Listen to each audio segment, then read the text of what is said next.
Hello students, welcome back to Shubham lecturer channel. तो student, इस video में हम क्लास 12 फिजिक्स के चैप्टर 1 जिसका नाम है वैद्युत आवेश तथा क्षेत्र, इस चैप्टर के 6 मोस्ट इम्पॉर्टेंट क्वेश्चंस को पढ़ने वाले हैं। इस वीडियो में हम वैद्युत आवेश तथा क्षेत्र के 6 महत्वपूर्ण क्वेश्चंस को पढ़ेंगे, जिसमें आपके न्यूमेरिकल्स भी इंक्लूड होंगे। एक न्यूमेरिकल आपको इस वीडियो में बताया जाएगा और 5 इंपॉर्टेंट क्वेश्चन को आंसर के साथ समझाया जाएगा। तो अगर आप क्लास 12 में हैं तो इस वीडियो को लास्ट तक देखते रहें, क्योंकि जो अति लघुत्तरीय यानी कि सब्जेक्टिव क्वेश्चंस आपके बोर्ड एग्जाम में पूछे जाते हैं उनके बारे में हम इस वीडियो में डिस्कस करेंगे। तो देखिए, सिर्फ एक ही वीडियो में आपको इस चैप्टर के सभी अति लघुत्तरीय प्रश्नों को स्टेप बाय स्टेप आंसर के साथ समझाया जाएगा। तो देखिए, जैसे क्वेश्चंस किस प्रकार से होंगे। जैसे फर्स्ट क्वेश्चन है, आवेश के रेखीय घनत्व का अर्थ बताइए, यानी कि आवेश का रेखीय घनत्व क्या होता है। तो देखिए, सबसे पहले हम इसका डेफिनेशन देखेंगे, उसके बाद में इसके फार्मूले को भी पढ़ेंगे। ऐसे हम 6 क्वेश्चन को अलग अलग 6 क्वेश्चन को इस वीडियो में डिस्कस करेंगे, जिससे आपको वैद्युत आवेश तथा क्षेत्र चैप्टर से क्वेश्चन पढ़ने की ज़रूरत नहीं पड़ेगी अगर आप इस वीडियो को लास्ट तक देख लेते हैं तो, क्योंकि इस वीडियो में सभी इंपॉर्टेंट क्वेश्चन आपको मिल जाएंगे। तो देखिए, आवेश के रेखीय घनत्व का अर्थ बताइए। तो देखिए, सबसे पहले इसका परिभाषा हमने लिखा है कि किसी चालक अथवा अचालक पदार्थ की प्रति एकांक लंबाई पर उपस्थित आवेश को उसका रेखीय घनत्व कहते हैं। यानी देखिए, जैसे कोई चालक है, मान लीजिए ये, ठीक है, किसी चालक अथवा अचालक की, अब मान लीजिए इसकी लंबाई है L, ठीक है, तो इसकी प्रति एकांक लंबाई पर उपस्थित आवेशों की संख्या को, जैसे मान लीजिए इस पर आवेश हैं, इधर धन आवेश है, ठीक है, इधर ऋण आवेश है, तो इस चालक पर कितने आवेश उपस्थित हैं उसी की संख्या को हम लोग कहते हैं रेखीय आवेश घनत्व, उन्हीं की मात्रा को। तो देखिए, किसी चालक अथवा अचालक पदार्थ की प्रति एकांक लंबाई पर उपस्थित आवेश को उसका रेखीय घनत्व कहते हैं। अब देखिए, ये इसको डिनोट किससे करते हैं, तो इसको हम लोग डिनोट करते हैं लैम्डा से, ठीक है। मैं यहाँ पर बता दूँ, अभी फार्मूले में भी बताएंगे। तो देखिए, यदि मान लीजिए कि जो चालक है उसकी लंबाई L है, जैसे हमने यहाँ पर माना है, ठीक है, यदि L लंबाई के चालक पर एक समान रूप से फैला हुआ आवेश Q हो, आपको पता होगा कि आवेश को हम Q से डिनोट करते हैं, ठीक है, Q हो, तब आवेश का रेखीय घनत्व का फार्मूला क्या होगा। तो इसके रेखीय घनत्व का फार्मूला होगा लैम्डा इक्वल टू, मैंने आपको बताया इसे हम लोग डिनोट करते हैं लैम्डा से, ठीक है। तो लैम्डा इक्वल टू होगा Q/L, क्योंकि मैंने आपको बताया है कि किसी चालक की प्रति एकांक लंबाई पर उपस्थित आवेशों की मात्रा को क्या कहते हैं, रेखीय घनत्व कहते हैं, ठीक है। तो देखिए, किस पर, प्रति एकांक लंबाई पर उपस्थित आवेश, इसीलिए हमने लिखा लैम्डा इक्वल टू Q/L। तो ये हो जाएगा आवेश के रेखीय घनत्व का सूत्र, ठीक है। लैम्डा है आपका रेखीय घनत्व, Q है आपका आवेश और L है लंबाई। प्रति एकांक लंबाई पर उपस्थित आवेश को हम कहते हैं रेखीय आवेश घनत्व, ठीक है। तो लैम्डा इक्वल टू Q/L, और हम आगे लिख देंगे कूलाम प्रति मीटर, ठीक है। ये हो जाएगा फार्मूला, समझ में आया। अब देखिए, सेकंड भी लगभग सेम इसी तरह है, बट इसमें आवेश की पृष्ठ घनत्व से क्या तात्पर्य है। जैसे मैंने आपको भी बताया कि आवेश के रेखीय घनत्व, ठीक है। अब देखिए, आवेश की पृष्ठ घनत्व से क्या तात्पर्य है, तो दोनों में ज़्यादा डिफरेंस नहीं है। देखिए क्या है कि किसी चालक अथवा अचालक पदार्थ के प्रति एकांक क्षेत्रफल पर उपस्थित आवेश की मात्रा को आवेश का पृष्ठ घनत्व कहते हैं। यानी कि ये आपका मान लीजिए एक पृष्ठ है, ठीक है। अब इसके क्षेत्रफल पर, प्रति एकांक क्षेत्रफल पर कितने आवेश उपस्थित हैं उन्हीं की मात्रा को हम लोग कहेंगे रेखीय, यानी कि आवेश का पृष्ठ घनत्व, किसी पृष्ठ पर, ठीक है, कितने आवेश उपस्थित हैं उसी को हम कहेंगे आवेश के पृष्ठ, आवेश का पृष्ठ घनत्व, ठीक है। तो समझ में आया, किसी चालक अथवा अचालक पदार्थ के प्रति एकांक क्षेत्रफल पर उपस्थित आवेश की मात्रा को आवेश का पृष्ठ घनत्व कहते हैं। अब आवेश के पृष्ठ घनत्व का फार्मूला क्या होता है, तो देखिए, पृष्ठ घनत्व को हम लोग डिनोट करते हैं सिग्मा से, ठीक है।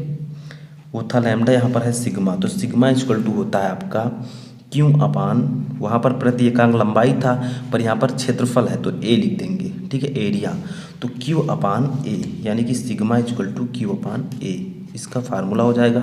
और आगे आपको लिख देना है कूलाम प्रति मीटर स्क्वायर। देखिए, मात्रक हम इस प्रकार से क्यों लिख रहे हैं, क्योंकि क्यू ऊपर है तो इसका मात्रक कूलाम होता है। ए है आपका क्षेत्रफल, क्षेत्रफल का मात्रक होता है मीटर स्क्वायर, तो कूलाम प्रति मीटर स्क्वायर। ऊपर क्या था, क्यू अपान एल था, तो एल है लंबाई, लंबाई का मात्रक होता है मीटर, तो कूलाम प्रति मीटर। ठीक है, तो फार्मूले से ही हमने मात्रक को निकाला है। तो देखिए सिग्मा इक्वल टू क्यू अपान ए, जहाँ सिग्मा है पृष्ठ घनत्व, तो क्यू है आवेश और ए है क्षेत्रफल। ठीक है, अब देखते हैं अपना तीसरा क्वेश्चन। तो देखिए हमारा तीसरा क्वेश्चन है कि इलेक्ट्रॉन वोल्ट की परिभाषा दीजिए तथा इसका संख्यात्मक मान जूल में व्यक्त कीजिए, यानी कि इलेक्ट्रॉन वोल्ट क्या होता है। तो देखिए परिभाषा सिंपल है, आपको यहाँ से देखना है क्या है कि एक इलेक्ट्रॉन वोल्ट वह ऊर्जा है जो किसी इलेक्ट्रॉन से एक वोल्ट विभवांतर द्वारा त्वरित होने पर अर्जित होती है। यानी कि एक इलेक्ट्रॉन वोल्ट एक ऐसी ऊर्जा है जो किसी इलेक्ट्रॉन से एक वोल्ट विभवांतर द्वारा त्वरित होने पर हमें मिलती है। ठीक है, अब देखिए एक इलेक्ट्रॉन वोल्ट की वैल्यू क्या होती है, तो इसको मैं आपको ऑलरेडी बता भी चुका हूँ। एक इलेक्ट्रॉन वोल्ट, वो भी आपको जूल में इसकी वैल्यू बतानी है। ठीक है, तो ये होती है 1.6 × 10⁻⁻19 जूल। तो एक electron volt equal to 1.6 × 10⁻⁻19 joule इसकी वैल्यू होती है। ये याद रखिएगा कि एक इलेक्ट्रॉन वोल्ट यानी कि 1 EV इक्वल टू 1.6 × 10⁻⁻19 जूल। समझ में आया। अब हम देखते हैं अपना चौथा क्वेश्चन। चौथा क्वेश्चन है कि वैद्युत क्षेत्र की तीव्रता की परिभाषा दीजिए तथा इसका मात्रक लिखिए, यानी कि वैद्युत क्षेत्र की तीव्रता क्या होती है। ठीक है, तो देखिए इंटेंसिटी ऑफ इलेक्ट्रिक फील्ड क्या होता है कि वैद्युत क्षेत्र में किसी बिंदु पर रखे परीक्षण आवेश पर लगने वाले बल तथा परीक्षण आवेश की निष्पत्ति को उस बिंदु पर वैद्युत क्षेत्र की तीव्रता कहते हैं। यानी कि मान लीजिए कोई आवेश है, ठीक है, अब यहाँ पर क्या कहा गया है कि वैद्युत क्षेत्र में स्थित किसी बिंदु आवेश पर परीक्षण आवेश पर लगने वाले बल, यानी कि इस आवेश पर कितना बल लग रहा है और उस परीक्षण आवेश की निष्पत्ति को, के अनुपात को उस बिंदु पर वैद्युत क्षेत्र की तीव्रता कहते हैं। ठीक है, जैसे देखिए इसे हम लोग डिनोट करते हैं, इसे ई से डिनोट करते हैं। ठीक है, हमने यहाँ पर ई वेक्टर लिख दिया है, तो ई वेक्टर से प्रदर्शित करते हैं। ठीक है, इसे ई वेक्टर से हम लोग डिनोट करते हैं। तो फार्मूला क्या होगा, E vector equal to F vector, यानी कि किसी अवधि परीक्षण आवेश पर लगने वाले बल और अपान क्यू नॉट, यानी कि उस परीक्षण आवेश के अनुपात को हम कहते हैं विद्युत क्षेत्र की तीव्रता। ठीक है, वही देखिए डेफिनेशन में बताया गया है कि किसी बिंदु पर रखे परीक्षण आवेश पर लगने वाले बल एफ और उस परीक्षण आवेश यानी कि क्यू नॉट की निष्पत्ति यानी कि के अनुपात को हम कहते हैं विद्युत क्षेत्र की तीव्रता। इसका मात्रक अगर देखा जाए तो वो भी सिंपल है। इसका मात्रक क्या होगा बताइए, फार्मूले से एफ का यानी कि बल है, बल का मात्रक होता है न्यूटन।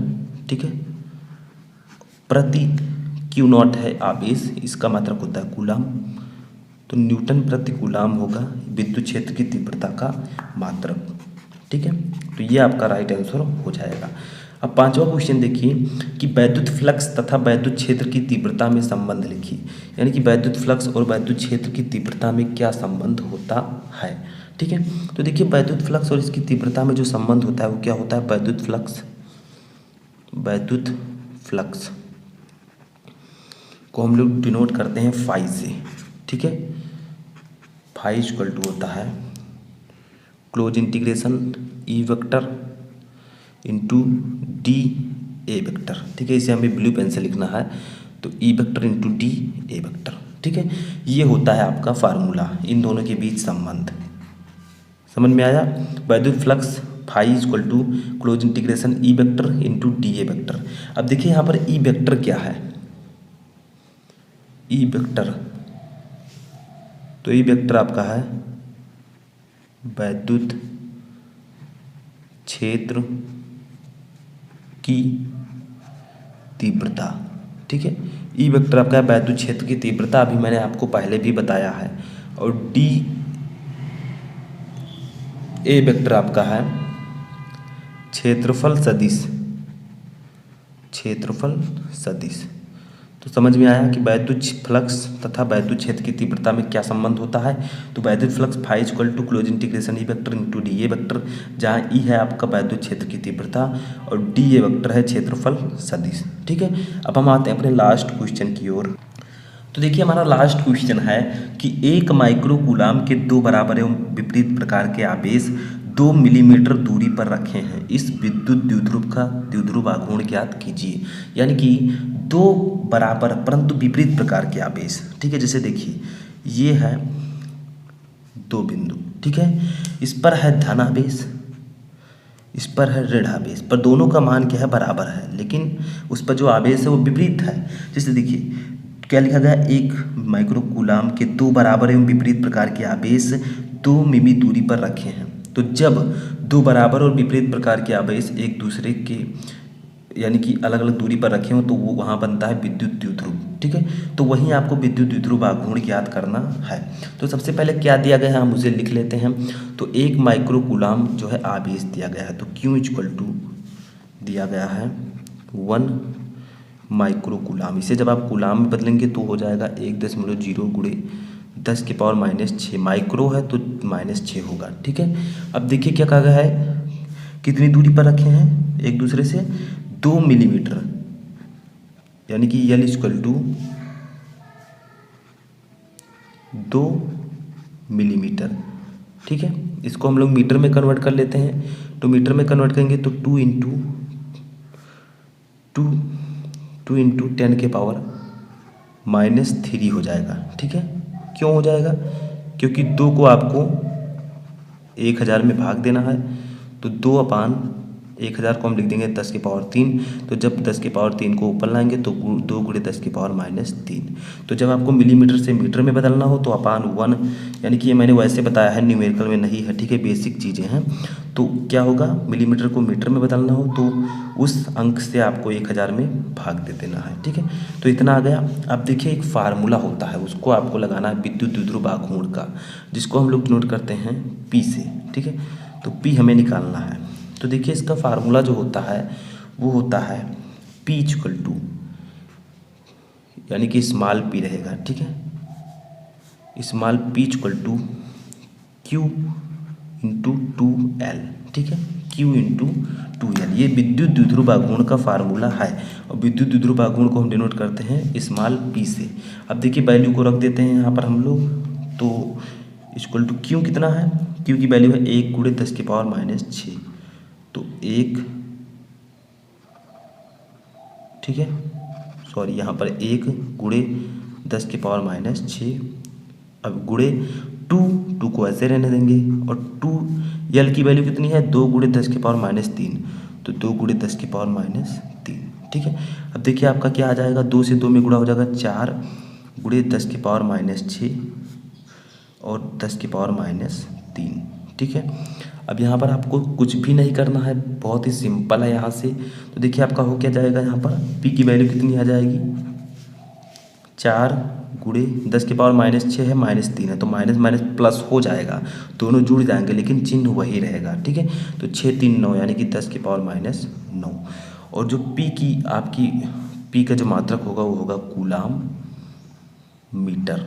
ठीक है, अब कूलाम मीटर क्या होगा ये तो आपको पता होगा, क्यों, क्योंकि इसका फार्मूला है Q इंटू 2L। Q का मात्रक होता है कूलाम और L है लंबाई, लंबाई का मात्रक मीटर, तो कूलाम मीटर इसका मात्रक हो जाएगा। ठीक है, तो P equal to Q into 2L। तो इस प्रकार से आपका न्यूमेरिकल ये आसानी से लग जाएगा। ठीक है, तो जब भी आपको विद्युत द्विध्रुव आघूर्ण ज्ञात करना हो तो आपको Q इंटू 2L वाला फार्मूला लगा देना है। तो यहाँ पर आपका ये न्यूमेरिकल लग चुका है। तो ये थे विद्युत आवेश तथा क्षेत्र के 6 मोस्ट इंपॉर्टेंट क्वेश्चन, जिसमें मैंने आपको एक न्यूमेरिकल भी बताया। अगर आप इन क्वेश्चंस को तैयार कर लेते हैं तो आपको अतिलघुत्तरीय प्रश्न पढ़ने की आवश्यकता नहीं पड़ेगी। वैसे इससे पहले भी मैंने आपको अतिलघुत्तरीय प्रश्न बताए हैं, तो उनको भी आप जाकर देख सकते हैं। तो इस वीडियो में फिलहाल इतना ही। कैसा लगा वीडियो आप लोग कमेंट बॉक्स में ज़रूर बताएं, और अगले चैप्टर का भी ऐसे ही वीडियो पाना चाहते हैं तो वीडियो को ज़्यादा से ज़्यादा लाइक करें और शेयर करें।